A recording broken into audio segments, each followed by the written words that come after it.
Joining me now live in studio is California Mayor Bill Wells, the mayor of El Cajon in the San Diego area. He's also running for the congressional seat that's currently being held by Sara Jacobs. Mayor, it's always good to see you. Thank you so much for being here.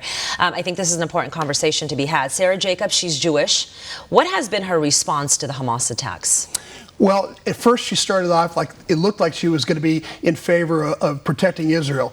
And then very quickly, like much of the rest of the world, she started drifting left, which is really where she stands on almost everything. And she's pretty quickly asking for a ceasefire. And the translation of ceasefire is really allowing Hamas to regroup and retool and work towards eradicating Israel. And so I think if you're asking for a pause or a ceasefire, you're really asking for an end to the Jewish state, which means an eradication of the Jewish people. I do want to prop up a picture. We saw it in the introduction. This is a picture from earlier this year. Take a look at this. You see Sara Jacobs walking alongside the squad. What is this picture all about? Does she align with them? You know, I don't think she has been willing to align with them publicly, but she certainly aligns with them ideologically, and she's very close to them. You can see that in this picture, she's walking out of Congress with them as a protest, and she's been involved in other protest movements with them. So I think that, yes, she's aligned with them. She's been a little too cowardly to officially do that. What has been your stance? My stance on Israel? Yes, on Israel and Hamas. Well, I absolutely think Israel has the right to defend themselves. I think Israel is the only democratic nation that we have in that area. But more importantly, the Jews have been persecuted throughout history. They're the most persecuted group in human history. They need a place to be. They need a place to be safe and have their own government and protect their own people. And that is the area that God gave them. They've been in this land for 5,000 years since God made an accord with Abraham. So they have a right to be there, and we should be making sure that we protect their right to not only be there, but to not be murdered, and not to be brutally murdered like they were a month ago. Just to point something out, Sara Jacobs is Jewish. You're not. I'm not Jewish, but I'm Christian, and I've always felt very aligned with the Jewish people. Now, Sara Jacobs is Jewish, but I don't think she's Jewish in the sense that she's very connected with Israel. I mean, in her own personal life, she has been living with Ammar Camp-Najjar, who I ran against in a previous election, who is the grandson of the terror attack, the mastermind of the terror attack on the Olympic Jews that were killed in Munich. That's not his fault that he's the grandson, but he has not completely backed away from that. In fact, he has called his grandfather a hero, and he's called his grandfather a legend. And he's also secretly been involved in Palestinian groups, and he gave money to CARE. Very interesting. So she lives with this guy. She lives with this guy? So is this something that we know? Allegedly, right? And then also, so you're saying Ammar Camp-Najjar's grandfather was very close to Yasser Arafat?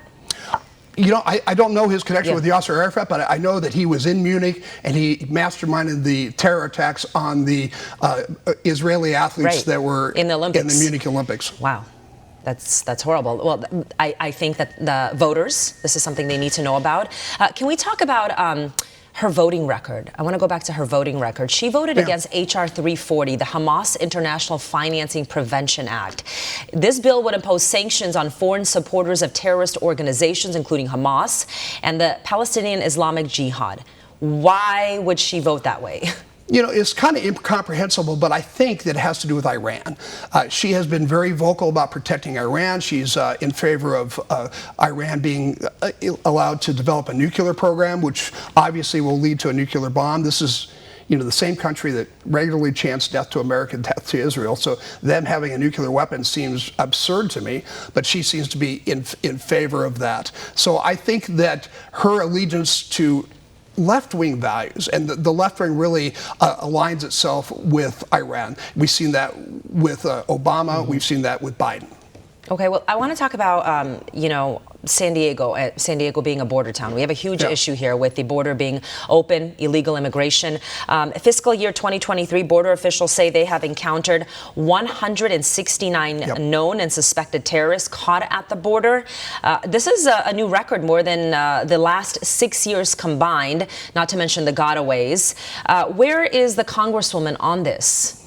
She's not anywhere to be found. She has, as far as I've No, she's not made any statements at all. But in my area, we've had 30,000 people dropped off. We don't know who they are. We don't know where they're from.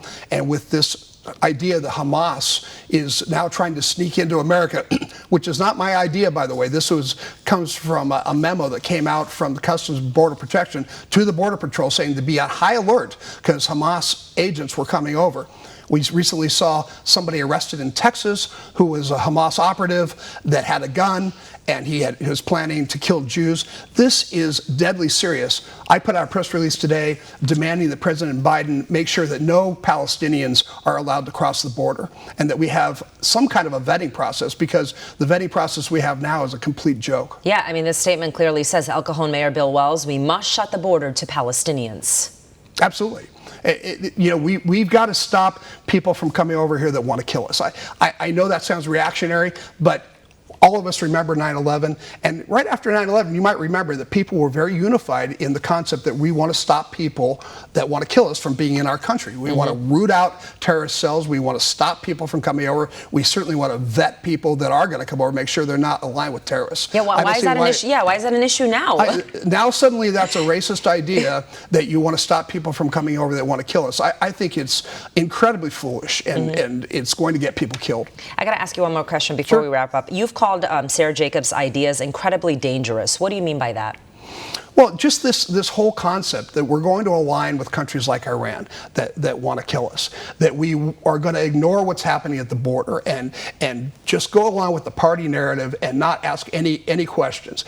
She has been involved with the defund the police movement. That's dangerous to the local level, where criminals, not just terrorists, but regular criminals that want to kill us, this happens in every city in America, and if we don't have the police to stem the tide of that, people will get killed. There are consequences to these kind of radical, ridiculous notions. And I think it's time for us to grow up as a nation and elect people that are grown-ups and that have real ideas about protecting people. Sara Jacobs, her grandfather, very wealthy man, helped her with the campaign. That helped her win? Oh, well, she's never had a job. She's a 34-year-old billionaire who's never had a job, whose grandfather bought her a seat in Congress. She doesn't live in the district. She's not from the district. She has nothing in common with the people that live in this district. There's no crime of being a billionaire. That's fine. Right. But I don't think that aligns yourself with the people that you're supposed to be representing. I think people forget that when you elect somebody like me to go to Congress, I'm not there to be your ruler. I'm there to be your servant. And how can I be your servant if I've never served? I mean, my first job was a jack-in-a-box. I've been waiting tables and serving all through college and graduate school. I eventually became a doctor, eventually owned my own company, but I've been through every strata of American life. I understand how to serve people. Yeah. And if you ask the people of El Cajon, that's what they like about me. I have been their servant. I have been trying to protect them and make sure their life is better, not trying to push some kind of radical ideology. Right. Why are you best suited for the job, aside from what you just said? Because I understand what people need, and I'm not so rooted in ideology that I'm not going to do what's best to help people survive. I want to help people pay their bills. I want to help people not to have to live with homelessness. I want to help people to get proper health care and proper mental health care. I want people to have police protection, and when people commit crimes, I want those people to go to jail. I think a lot of people would like that. Would like to see you as a congressman of the 51st district. Yes. So far, you're the mayor of El Cajon, but thank you so much for being here. I think this was an important conversation. Thank you so much. And I think the viewers of the voters of that district really need to know where you stand and know where she stands. I'm happy to debate anytime with anybody. Good to see you again. Thank you. For all our viewers asking where One America News is heading in the future, we would like to introduce you to OAN Live. OAN Live is the best way to stay up to date on all of the hard-hitting, straight-shooting, national and international headlines. And the best part is, OAN Live is only $4.99 per month. All the credible, honest, unbiased reporting One America News offers at a fraction of the cost of cable. Just go to OANN.com to easily sign up for OAN Live and stay informed.